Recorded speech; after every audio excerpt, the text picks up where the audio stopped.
అవసరాల కోసం మనం వెళ్తే వాళ్ళు పరిష్కరించగలిగిన పరిస్థితుల్లో ఉండకపోవచ్చు. అయినా ఇన్ని వేల మంది ఈరోజు ఇక్కడికి వచ్చిండ్రు అని అంటే శాసనసభ్యుడిగా, శాసనమండలి సభ్యుడిగా, పార్లమెంట్ సభ్యుడిగా, ఉమ్మడి రాష్ట్ర ఆర్థిక మంత్రిగా వివిధ శాఖలను నిర్వహించిన అనుభవంతో వారు ముఖ్యమంత్రిగా, గవర్నర్గా దాదాపుగా 50 సంవత్సరాల పైగా ప్రజా జీవితంలో వారు రాణించినరు. ఎన్జి రంగా గారి శిష్యుడిగా వారు ఒక గొప్ప గుర్తింపును తీసుకొచ్చిండ్రు. తమిళనాడుకి ఏ గవర్నర్ వెళ్ళినా, తమిళనాడు రాష్ట్రంలో గవర్నర్ ఎవరు బాధ్యతలు నిర్వహించినా ఏదో ఒక వివాదంలో ఇరుక్కోవడమో లేకపోతే ఆ ముఖ్యమంత్రులతో తగవు పెట్టుకొని వారు ఏదో ఒక సమస్యలో కూరుకుపోవడమో జరుగుతుంది. కానీ అనుభవం కలిగిన రోసయ్య గారు అత్యంత రాజకీయ వివాదాస్పదమైన తమిళనాడు రాష్ట్రంలో కూడా గవర్నర్గా రాణించి వారి యొక్క అనుభవాన్ని అక్కడ వారు ప్రదర్శించారు.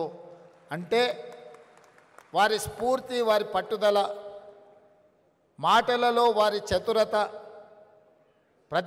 పాలకపక్షంలో ఉంటే ప్రతిపక్షాలను ఇరుకునబెట్టడం కానీ, ప్రతిపక్షంలో ఉంటే ఎవరు ముఖ్యమంత్రిగా ఉన్నా వారిని ఇరుకునబెట్టే విధానం మనం నేర్చుకోవాల్సిన అవసరం ఉన్నది.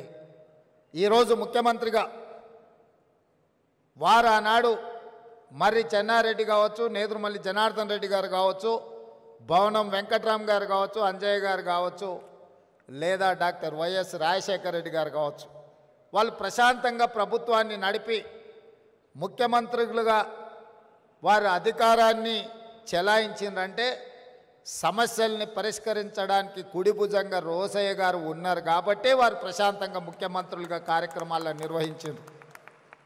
ఈరోజు తెలంగాణ శాసనసభలో రోసయ్య గారు లాంటి వ్యూహాత్మకంగా సమస్యల్ని పరిష్కరించగలిగిన సహచర నాయకులు లేకపోవడం కొట్టొచ్చిన లోటుగా కనిపిస్తుంది. అలాంటి సహచరుడు ఉంటే ముఖ్యమంత్రిగా ఎవరైనా అద్భుతంగా రాణించవచ్చని నేను ప్రగాఢంగా నమ్ముతున్నా. ఎందుకంటే ముఖ్యమంత్రిగా చదువుకొని రాకపోయినా గతం గురించి సంపూర్ణమైన అవగాహనతో, భవిష్యత్తు ప్రణాళికలతో రోసయ్య గారు సిద్ధంగా కూర్చునేవాళ్ళు. మనం విఠలాచార్య సినిమాలో చూసేవాళ్ళం.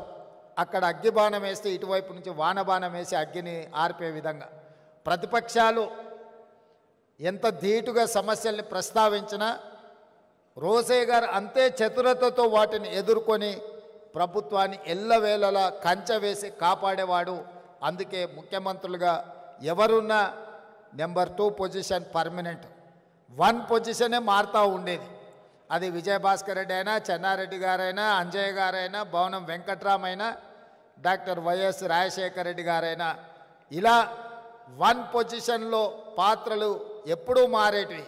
కానీ 1 పొజిషన్లో ఎవరున్నా 2 పొజిషన్ మాత్రం పర్మనెంట్గా కొనిజేటి రోసయ్య గారే ఉండాలి అని ఎవరు 1కి వచ్చినా రోసయ్య గారిని కోరుకునే వాళ్ళు.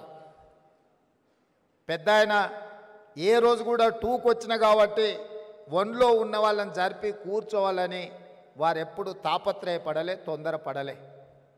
అందుకే ఆ సమయం సందర్భం వచ్చినప్పుడు శ్రీమతి సోనియా గాంధీ గారు ఈ క్లిష్ట సమయంలో రోసయ్య గారినే ముఖ్యమంత్రిగా చెయ్యాలి అని సోనియా గాంధీ గారు భావించినరు. అంటే పార్టీ పట్ల వారికి ఉన్న నిబద్ధత, పార్టీకి వారి పట్ల ఉన్న నమ్మకం, విశ్వాసం అనేది రోసయ్య గారిని ముఖ్యమంత్రిని చేసింది.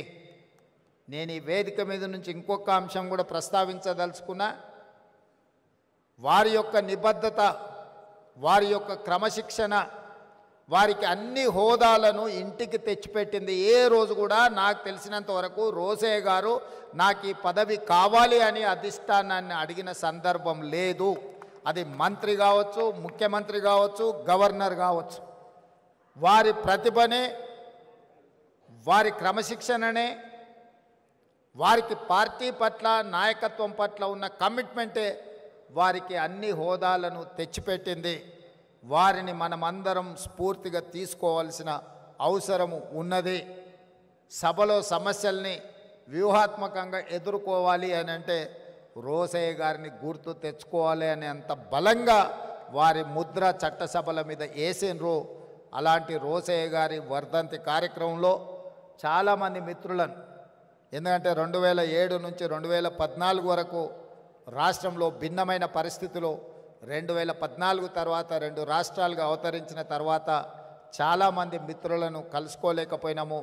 ఈరోజు మిత్రులందరినీ కలుసుకోవడం, ముఖ్యంగా ఆర్యవైశ్య సమాజానికి నేను ఒక విశ్వాసాన్ని, నమ్మకాన్ని ఇయ్యదలుచుకున్నాను.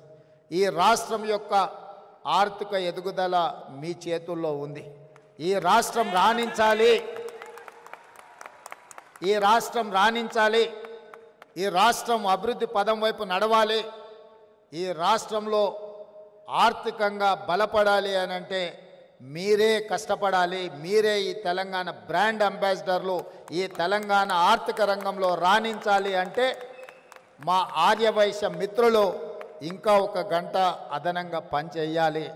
ఈ పని మీకోసం కాదు, ఈ రాష్ట్రం కోసం చేయాల్సిన అవసరం ఉంది.